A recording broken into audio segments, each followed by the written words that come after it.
So the before is often going to be like stress, anxiety, fear. What are we going to do? And then the after is a lot of like relief, happiness, all of that. When you can combine like the logic of the numbers, that emotion is what's going to get them to take action. Initiating becoming a hiring machine sequence in 3, 2, 1.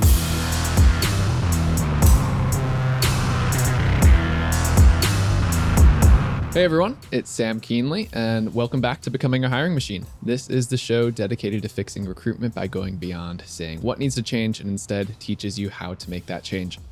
Today, we have an amazing part 2 interview ahead of us, but before we get into that, I just want to tell you a little bit about the show. Essentially, we have shows within the show.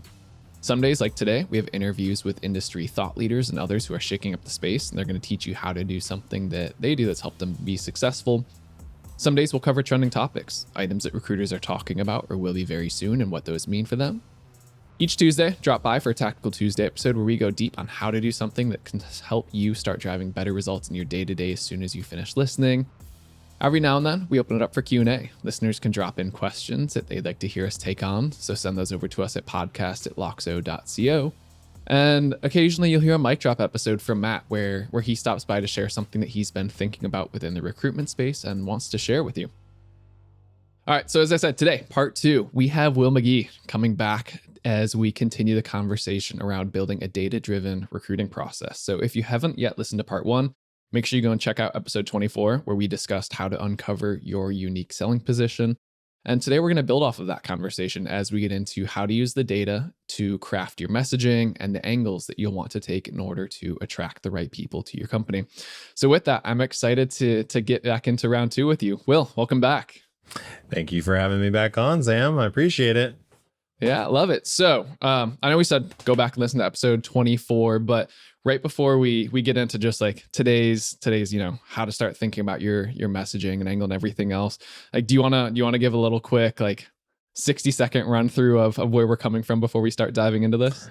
Yeah, definitely. So if you've been following along, you listen to 24, this is kind of that continuation, right? So I think where we left off was all about, identifying and kind of validating and understanding your market. And this is now using that data, both quantitative as well as qualitative data, to craft messaging and build upon what's working. So hopefully, if you took that advice, you started going out to market, you started, asking questions, you spoke to, I'd say, hopefully at the minimum 10 people, but really you should be targeting and talking to people all the time, just so you can keep uncovering more and more and more from the perspective of your clients, what your candidates might be dealing with, all that stuff. And then really taking it from the perspective of talent acquisition, moving away from that and really moving towards what the actual problems are that they're trying to solve in that hire. So if, again, we talked about this on the last one, if you're talking to CFOs, you probably have a key client that you're probably looking at, what I call a keystone client. That's a CFO that's, series C or D or whatever, trying to get to that next stage. And they're probably looking to hire some great CPAs or accountants that can come on and help them get there, right? The real pain is not the accountant or hiring that accountant. The real pain is getting to that, seed level funding or that the D funding or going public or IPOing or exiting or whatever it is. Like, that's the idea. So perfect. Love that recap. So let's assume people have listened, they've gone through the exercise, they've had the conversations, gotten the data. We've passed that first hurdle. They've uncovered like what is the unique selling position that we want to take. So the next part, and what I'm excited for today, is like, how do we take that insight and start to put it into practice in order to attract new business? And so this is where, say, data meets art, because we're not only translating the insight into words, but we have to do it in a way that's concise, compelling, hits the right people, and hits the right chords with them. So I'm assuming, I'm going to tee you up this one, you have a little bit of a framework or a playbook that you often like to start with here. Yeah, I think one of the things that people ask me to do a lot of times when I go into my consultation is, can you give us a template? And I think templates are such a big crutch, and I think a lot of problems that people end up facing is they try and use the same template across the entire organization, and it just doesn't work, right? They'll send out 1,000 emails to 1,000 different prospects and just like completely destroy their total addressable market or their TAM, and then they'll burn them out with the same message because it doesn't apply to them, right? And I think instead, I think the best thing that I ever learned was to look at things like a framework. So you teed it up perfectly. It is a framework. And by creating frameworks, you are allowed to have a little bit more creativity. It takes a little bit more time, but it's not as much time as most people think. And what ends up happening is the quality of your output goes out a lot better. And here's the deal. There is a conversation right now, is cold calling dead? And, is cold calling like the thing? Or like there's people who are like, yeah, cold calling is now like the superpower. It can be. But even regardless of whatever path you choose, whether it be social media, cold calling, email, whatever your outbound strategy is, it still has the basic core functions of these frameworks. And so that's one of the things I love about frameworks, is that it allows you to use it across any sort of perspective or any sort of initiative that you're going to be building. So I think the big thing first, like I said, we're understanding that client, that Keystone client, and understanding what their pains are. But really, there's two types of, really four categories, but two types of I think lines, if I were going to say on a spreadsheet perspective. There's pains and aspirations, right? That's like, everybody knows that, right? But when you get into the nitty gritty of those pains and aspirations, those pains and aspirations are what they're currently dealing with, what their problem, like what they're trying to personally do, your hiring managers are trying to do, your candidates are trying to do, that they're hitting a head on and they're head on, and they're just hitting a wall, and what aspirations are really trying to get to. So we talk about the aspirational state. And then it's what are they currently doing? Right. So what are they currently doing in those to solve those pains, to get to those better aspirations? And what does that look like? And how does that affect their end result that they're trying to do? And so a lot of times people think like this, like a certain way of doing things is the best path forward. And you have that key perspective. Like that's your unique selling proposition, is that you have a different, unique perspective on how talent might influence that, or how your solution might influence the attraction of talent, or whatever it might be. And your job is to help them bridge the gap from, okay, this is the way I'm currently doing things, and this is the result I'm getting through my aspiration, and through your results and your product, your service, your candidates, whatever it is, your jobs, you are able to help them get to the what they want to do faster, right? Better, with more results, or whatever it might be. Like, you just need to figure out what that positioning is. And so that's the gap. What they're currently doing, what big, bad, terrible thing's going to happen if they continue down that path. And then ultimately, like, if you get introduced to their process or their system, how your candidates or your solution's going to get them to that result faster, right? So that gap is your messaging. So that's the beginning part of it, right? That's just square one, right? And I think like that a lot of people don't really like think of that way, and they just kind of go, oh, I'm going to write this message and I'm going to send this email, or I'm going to post this thing on LinkedIn, and you're not really like solving anything. You're not really bridging the gap.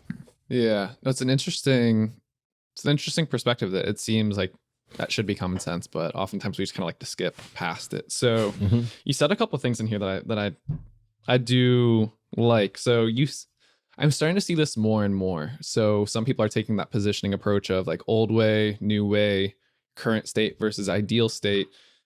But two parts that I think make these even more impactful. So one, especially like if you're talking to CFOs or something, when you do the current state versus ideal state, for the CFO, you could say, well, you want to make $100 million next year for your company. Right now, you're, a 25 million revenue dollar company. If you keep going at the rate that you're going today, do some modeling for them. They love numbers. You're going to hit 50 million. You're not going to hit 100. So that's what your current state's going to get you. You have to do something to change. You can't just hope and wish and pray, send good thoughts for that. So being able to show what that future state looks like, I think is one of the most compelling things, because it grounds them back in reality, especially when you can go to numbers or anything else.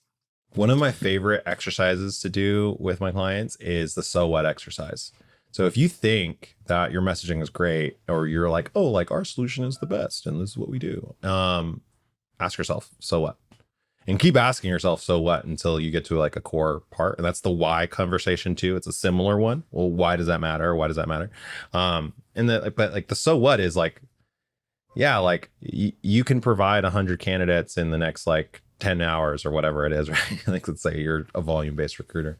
But like, so what does that mean? Why is that important? And getting to that so what part is, I think, where messaging falls flat most of the time, because nobody wants to read, to our last conversation, is nobody wants to read those like long emails about, you know, what you do and what I do and how we do these things. Like, nobody cares about that. Like, they want to know what's so what, like, what's the point? Get to it fast. Like, so if you do that and you understand it, it makes like things a little bit easier.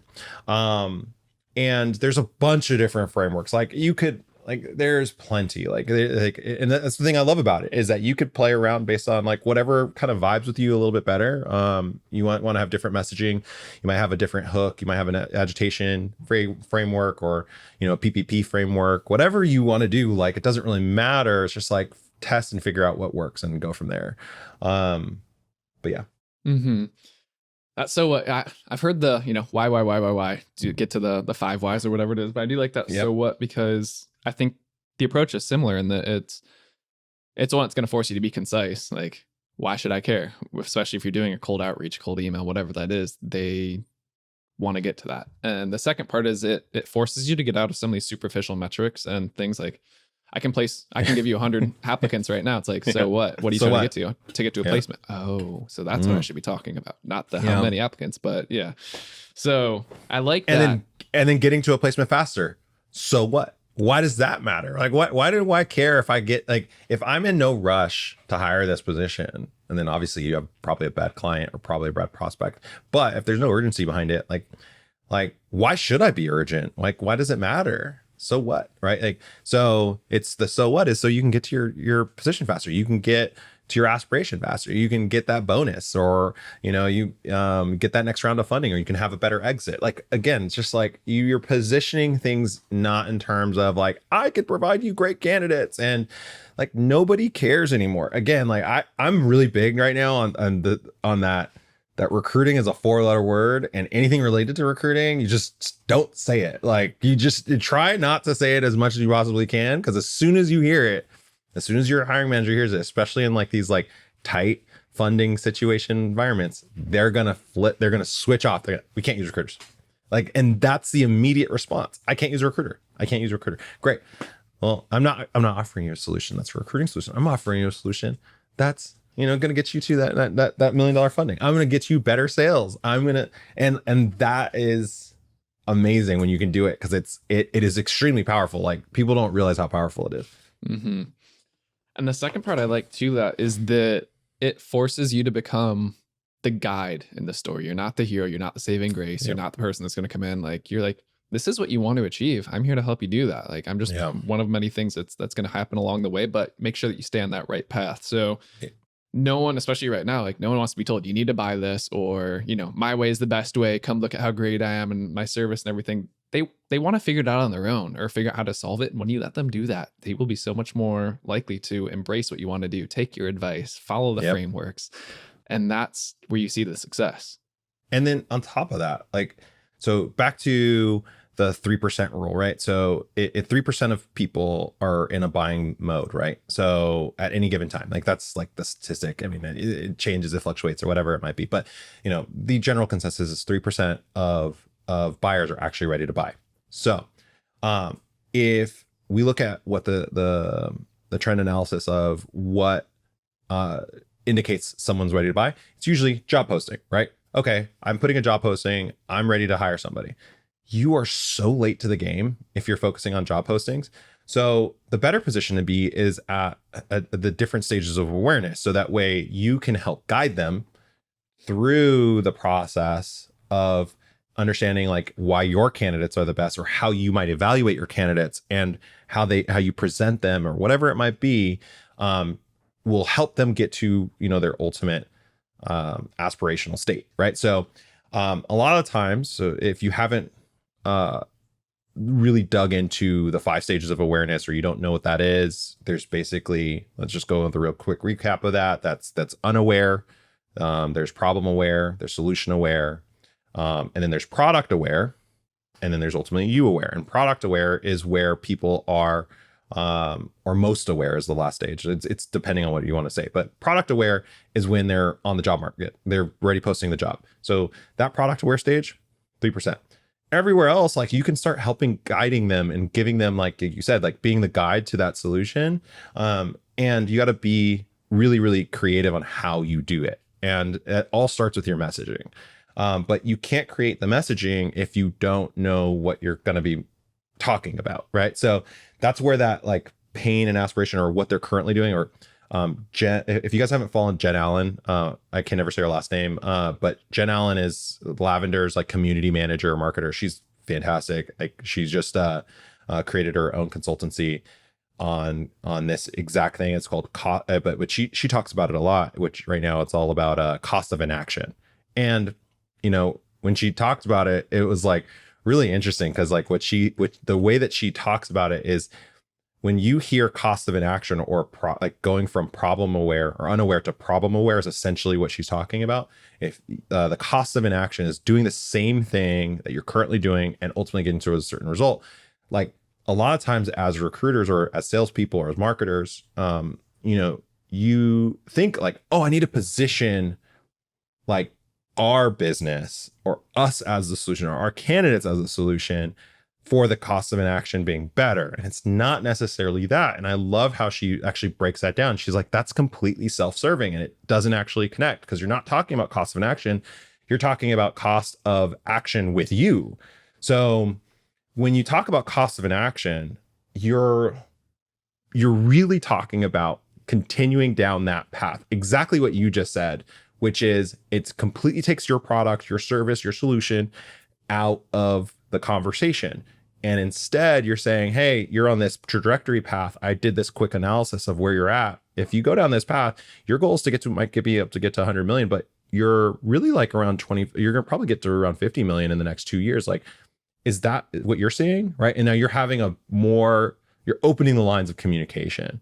You can also talk about how their current situation, or like a case study of what somebody who is doing what they're currently doing is getting them to a negative result. That's the cost of inaction. You're talking about what's happening, and you're literally going through that whole entire process. And so I think a lot of times we think, okay, I'm going to send this message out, and I'm going to send this email out. And I think the second part of that is you need to know your channels. So yeah, you have the framework on the messaging. You've created a cost of inaction messaging. Where do you send it? Do you send it in an email to a cold prospect? Questionable, right? I truly believe that most of my messaging, or most of the messaging for people in that early awareness stages, which is unaware to problem aware, maybe to solution aware, that's like best suited for like open forum conversations. Right. So that's your social media branding. That's getting stuff out at like conferences. That's putting out a little ebook, whatever it is, like however it is. But again, you got to take yourself out of the conversation. You take your own, solution, and you're framing it to basically say, okay, like this is the problem we're solving with our candidates. This is the problem we're solving with our solution, without saying it. Because now you're the expert in the field. So you can go out and do emails on that, but it's just not as good of a result. I feel like sometimes, like, I think the best result from that kind of stuff comes from the one-on, like, or the discovery process, right? Yep. And giving them like a little bit more in-depth detail. Yeah. I love that you're covering this, because this perfectly illustrates how this is a framework, not a playbook, because I just shared the same type of thing within our organization last Friday, and we sell software, not services, anything else. But the long story short of it is, like, you you don't, we're trying to create, brand awareness, very crowded category, right? ATS CRM, throw a rock, you're going to hit 100 of us. You don't just go in and start pitching your product, your service. Otherwise, you're going to blend right in. You have to help them come to the realization that like the current way, the tools, whatever it is, like it's not working as well as they think. So now you have to get them to think, is there a better way that we should be approaching this? Now they start thinking. So once you get them thinking, they want to act on those thoughts. What is a better way? How could I be doing this? Are there better tools, services to support me? And once they want to act, they're motivated to make a change. And guess what happens when they want to make a change? That's when you've got the mind share. They come back around to you. They see you as not just someone that's trying to scoop up a couple quick bucks, but they're like, this person's been talking about this for a while. Like they clearly get it, not just a superficial level. Yeah. So that's huge. You summarized exactly what I'm trying to say. Sometimes better than I'm verbose, right? Again, I'm a marketer. Yeah, exactly. And I'm a marketer too. I should get better at this. Anyway, but yeah, like that's exactly it. And it's funny because like I'll hear recruiters say, well, like that's just too slow, or like that's not really. But you're not playing the long game if you don't do that, right? Like you're playing a short game, and short games have. If you're wondering why your billing goes up and down constantly, you're playing a short game. Like that's what it is. I'd rather play the steady growth game and get to a point where my business is running on its own in a way, and I have systems in place that I can reliably implement that will give me an expected result from that, and I can test and you can't do it if you're just constantly trying to like figure out what the next new thing is, and you don't go back to your basics on what we actually do. We are marketers and salespeople. Like that's who we are at our core. If you don't want to be a salesperson, you don't want to be a marketer, you probably shouldn't be in recruiting. And honestly, like go into an administrative role, right?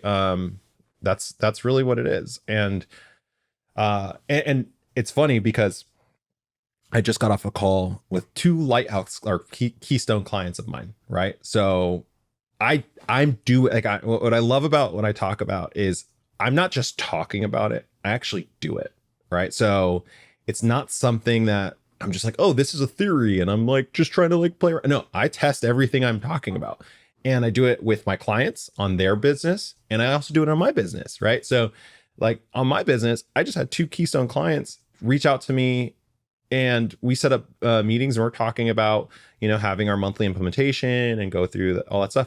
And I usually have about 2 or 3 of those a day, and I've not done a single bit of outbound, right? And so it's awesome when I can do that. We created our group, our Boom Lab community, and that Boom Lab community went from 0 to 78 members in a matter of like 6 days. And like you might be thinking, oh, well, 78 members, that's nothing.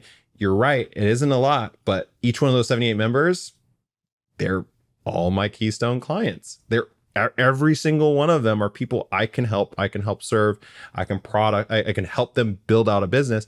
And so I know there's solutions there, and like it doesn't have to be great or grand or thousands of people. It can be a very small select group, and in doing that you're just wasting less time. Like I can reach out to every single member of my Boom Lab. I can reach out to pretty much almost every single person that's a part of my newsletter, and I'll get a 80-90% reply rate because of it, because I'm providing solutions for them. I haven't even turned that on yet. So just letting you know, like I haven't done it because I don't need to right now. Everything's still kind of coming in. So and one of the things I talk about in those calls is like, you're proof that what I do works, right? Because you're having this conversation. You're a boutique agency with 3 to 5 recruiters that work for you. And you're probably looking at how to increase your business development practice, or have a more marketable solution, or productize your business. And so I've talked to you throughout this entire, you have no idea who I am, or you have every idea what you think I am. I have no idea who you are. I haven't talked to you at all. Like, but I know exactly your pains. I know exactly your problems. And they're like, that makes sense. So yeah, it's awesome. So, all right, let's get tactical. Let's come up with an example, whether it's your own organization, if we want to anonymize a customer you've worked with. Like, they've identified their unique selling position. Sure. What are the first couple steps or things that they should be doing as part of this framework to start to figure out like, well, how do I change my messaging now? Or what angle should I be using to get this out there? Yeah. I love the before and after grid. Are you a part of Digital Marketer? Like, do you know who Ryan Dice is and all them? I don't think so. I may have seen. I'll look. Ryan Dice. Check him out. Ryan Dice is awesome. My cousin's in the coaching and advertising space, and he's kind of the catalyst that started a lot of this for me. And he introduced me to Digital Marketer a while back. He was speaking at their event, and I ended up going. I learned a ton, and it was huge for me because understanding what he was saying and like the frameworks he was presenting, I was like, this is freaking amazing. I never even thought about it this way. And so I actually started implementing like before and after grids. It's called the avatar canvas is what he calls it, but it's essentially a before and after grid. Basically what they're currently doing with their current situation, exactly what I'm talking about, and what that leads to, what kind of pains they're having, what do they have in their situation, like what are they feeling about themselves, what's the status that they have in their company, and how do people perceive them? If they don't change, what big, bad, terrible thing's going to happen? And that's that part. And then okay, here's your solution, whether it be your candidates or your solutionized service or productized service or whatever you want to do it. And then now they've implemented it. What's that future state look like? What do they have? What are their feelings? What's their status? Again, going down the list. So my first thing I do with my clients is like, let's talk about that. Let's break this down. Let's put it right down the middle. Let's create an Excel spreadsheet right down the middle. What are they doing now? What are they doing after? Obviously, we've already identified that particular client, and you've already had those conversations. And then if you can't define what exactly you're doing, then you have a problem. If you can't define exactly like the benefit your candidates bring to the table, then you have a problem, right? So you need to be able to define those things very, very clearly. And essentially those two things, the before state and the after state, that's your angles. Those are the angles I use on every piece of messaging I have. So in the before state, that's my problem aware angles. Those are my beginning stage angles. Like those are the things I talk about on social media all the time. And I'm guiding people to ultimately join my newsletter or asking for permission to reach out to them, right? And that can be through my newsletter, that can be through my my community, whatever it is, right? And you could do that too on the recruiting side. The exact same thing works. It works across every business. And if you think like, oh, it doesn't work for my business, you're fooling yourself. You're lying to yourself. It works very, very well. And then the after state, the aspirational state, is the angle I use in my direct messaging. So, like, I know what they're currently doing. I use that as the observation in my messaging, right? So I have a framework that I actually give to my clients. I'll happily give this out to anybody who asks me. So it's basically 4 questions, or how many questions is this? Essentially, how many questions is this? 9 questions. That you're putting into your messaging. And the first like 5 of those questions are really just backstory, right? So what's the current situation? So who's the prospect? What's their pain? What's the cost of inaction? What's their aspirational state? And what's the observation you're going to make, right? And that observation is actually the part that is the first part of your messaging. So I've made this observation. I'm looking at your company, your 25 million, you guys rapidly grew, whatever it might be. Obviously you want to shorten this up. But this is the situation. They've grown 25 million. They're probably looking to go 100 million based on their recent, recent posts or recent PR phases or whatever they are doing, whatever that you can get. You can also talk to people in the company. That's another great way to do that too. Like to figure out like, what are the goals for the company? Talk to a salesperson. They'll tell you. So observation, poke the bear, and then poke the bear. Not a term that I created. It's a term that Josh Braun created. I freaking love this guy.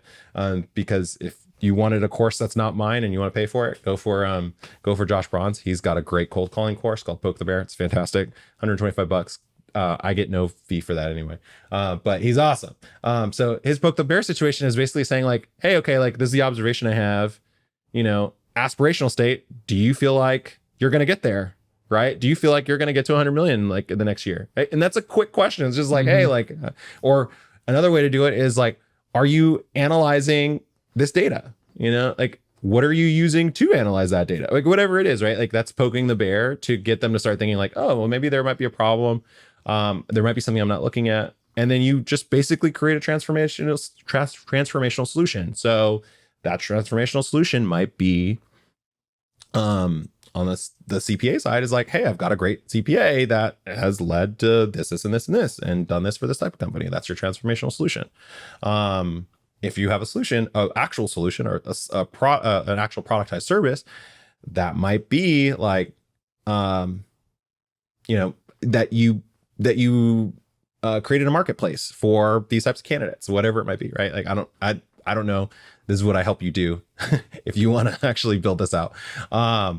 And then you create that differentiator and proof, right? So like the proof is past work. It's your validation, right? And it, on the MPC side, it's their past work, right? So if you're talking about a candidate, it's like they did this at this company, right? Like that's the result that got them to this, right? So again, it's not you. Has nothing to do with you. You take yourself out of it. But if you have a solution, it's like, hey, the marketplace actually helps you get, better closers or salespeople or low level or business analysts or whatever it is into your company quickly, fast, and you get the best ones possible. And it's actually resulted in, a better hiring rate for our clients by 30%, right? Whatever it is, like however you want to prove it.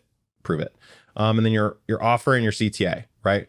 So offer the CTA, I think a lot of people get wrong. I think this is where people mess up a lot of time because they go, oh, well, I'm going to ask for time. Never ask for time. I've never asked for time. I think it's the worst thing you possibly do. You're asking for, I don't actually position it in a different way. You're not asking for anything. You're offering them something. So would you like more information? Think about it that way, right? Would you like to see a resume, right? Would you like more details?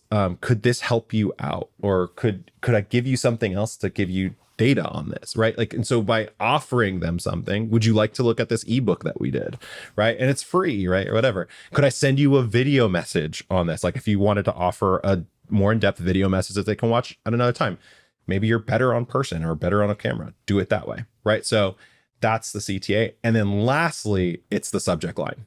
So I don't even have them write their subject line until the end of that, because it's like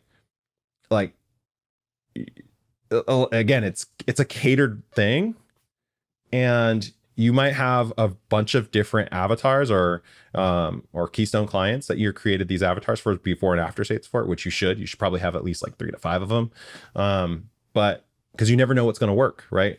And you're just trying things out. You're testing and iterating. You're figuring out what works, what doesn't. They might tell you no, kick rocks, whatever. Cool.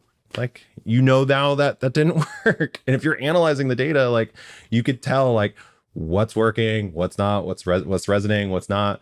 And I actually, a lot of times I actually use my, my social media as the testing bed for this, right? So if I'm getting a bunch of likes, or if I'm getting a bunch of views, or I'm getting people to respond to me, might be onto something. Right. And so that allows me to create better content that's more direct message. Now, you might be thinking, okay, that's great. My email game, just you help me step it up. I'm a cold caller. The same thing applies. It's the same exact thing. Your intro, your hook in that cold call.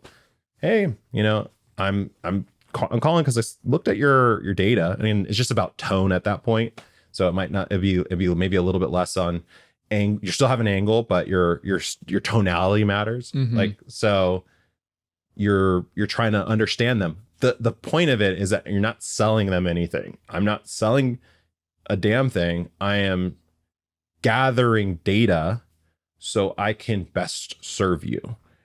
That's the big differentiator. And I think my messaging and the messaging of my clients, when they succeed, it changes everything for them when they do it that way. Yeah. That's brilliant. There's so much goodness in there. I mean, if you take one thing away from this, like you just got, of course, for free. Pretty much. Listen You pretty to much this. just got the course. Yes. You don't need to buy anything from Will now. You're good. Just take this podcast Yeah, episode. exactly. Now I'm going to sell it through Loxo. Just kidding. Yeah, that's exactly it. Yeah. So, no, some really so many different things I want to talk about. So first is the angle. So between talking about, the Josh Brown, like poke the bear approach, like, are you going to hit that target? Or the before and after. So the before is often going to be like stress, anxiety, fear. What are we going to do? And then the after is a lot of like relief, happiness, all of that. Yeah. When you can That's the feelings. combine, like the logic of the numbers, that emotion is what's going to get them to take action. I think a lot of people only go one way or the other. And that's where so many people fall short, is they go all on logic and numbers and there's not enough like, whatever. Like, I don't want to pay money for it. That sounds like a lot. Or it's purely emotion. You're like, well, you haven't justified anything. Like, yes, I know I need to do something, but I don't know that I want to do this. It sounds like you're selling snake oil. So that was interesting, man. As you say, like, take yourself out and don't point to like, hey, we're the answer to this. It's like, check out what my MPC just did. He just went over this place and this is what he did. Like, this is exactly what you're going to get in order to hit your Series D. That's exactly it, right? It's so funny, man. Like, you see this kind of happen all the time, where people just want to like they have sales breath, right? And it just smells so bad, right? You got tonsil stones and they just stink, right? And with your sales breath. So stop giving people sales breath. Like, really just care about your client. Fall in love with them, right? Like, and not to get all mushy gushy on you, but like, I love my clients. I love the people I serve. Like, I love the recruiters I work with. Like, I genuinely care about them. I want success from them. If you talk to me and you're like, I've made special deals for people because I'm like, you guys got it. You have it. And you just need like that one little tweak. You know what? Screw it. I'm gonna like do something for you specifically. Try this out. And if you like it, go for it. And if you don't want to use me, this is just for free. This is like the free thing. Right. So again, it's like, it's being able to like really fall in love with them. I'm not saying give away your stuff for free. Don't do what I'm doing. I'm doing something completely different, right? Like, but at the end of the day, it is that fall in love situation that you really start to build out, that care and compassion for what they're doing, and you really genuinely want them to succeed. And when you do it in that angle and that from that perspective, your messaging comes off a lot more valid, and you can actually help solve their problems, and they're going to love you for it. Right. So, and then like to top it off, if you can create a solution that actually like productizes or solutionizes your service, and like, that's the word. Most of the time, my clients don't necessarily need a true product. They just need to be able to call what they're doing something. They need to be able to point to it in a way that makes it really easy for them to figure out. Right. Like, you might have a process that's like very unique. Call it something, create a name for it, and productize it. And we just had our first live dynamite event, which Sam, I want to bring you on one day. So just let's do it. Let's do it. It's fun. So I brought on one of my good friends. His name's Mike Anderson. He's a multi-million-dollar biller, crazy great at his job. And the thing I love about what he's doing is like, he makes it so simple. Like, he's just like like simple. He created a process and made it very repeatable, very easy to understand, and he follows that step. But one of the things that he mentioned, and a lot of times that a lot of people probably missed, was that he productized his service. He mentions it in the middle of our conversation. If you guys want to listen to it, connect with me and we'll put you into the Boom Lab, and you can actually watch it there. But like, he talks about how he would reach out to clients, and their pain at that time was recruiters were bugging them all day long. They had like 15 other recruiters that were working with them, and like, they had all this like crazy stuff that was going on, and like, they hated it. And he was like, look, and they were like, well, why would I work with you? I've got all these people. He's like, I'm going to show you an image. And he would like screenshot his image and it would say like, these are all the recruiters that reach out to me wanting to work my jobs. There's 18 recruiters here that just are constantly bugging me about my jobs because they know that I have the best jobs on the market. They're with the coolest clients, and they want to perform. And we're a performance-based company. And so what that means is you don't have to hire 18 recruiters. We have them for you, and I'm your main point of contact. And that allows us to have a consistent messaging going out. And it also allows us to tackle a wider market for you. And like, so he just like created this like really cool solution. That's productization. That's essentially what it is. That's solutionizing your service. And you're not talking in terms of, I'm just going to make a placement for you, right? And I thought that was really cool. And if I'm being honest, and I looked at all of my conversations with like the best performers, they do that. And it's not by coincidence. They designed it that way. So do that. Yeah, it's your unique selling position and knowing how to message it, because otherwise you're a commodity. It's a race to the bottom. I'm going to help you make placements. It's like, cool, anyone can do that. But like you said, have the screenshots, point to everything else. That's a differentiator that's not just going to like help you double, but it's the exponential factor. That's exactly it. Yep. Love it. Well, man, we could go on for hours, I feel like, on this topic, and we're definitely gonna have to have you back, not for a part 3, but different topic. We're gonna keep this thing rolling. But I know last time we said, if people haven't listened to episode 24, they were just overachievers and want to hop in. Like, where's the best place for people to find you and learn more?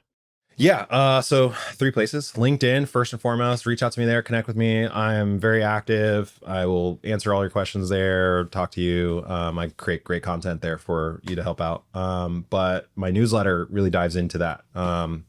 It really gives like really actionable steps. I try not to fluff it up with a bunch of garbage and jargon. I even give tool tips, right? So tips on using Loxo or Apollo or whatever you're using. I'm a techie at the end of the day. I love doing this. And then lastly, if you want community and you want to work alongside people who are looking to build, grow, and develop each other, and then also get access to some of my live Dynamite events, which is right now, it's for free. I can't guarantee this is gonna always be free, because it's such a really awesome community of people, and I love what we're doing. So like, if you want it for free right now, jump in now, because I don't know if it's gonna be that way, but forever. That's the way to do it.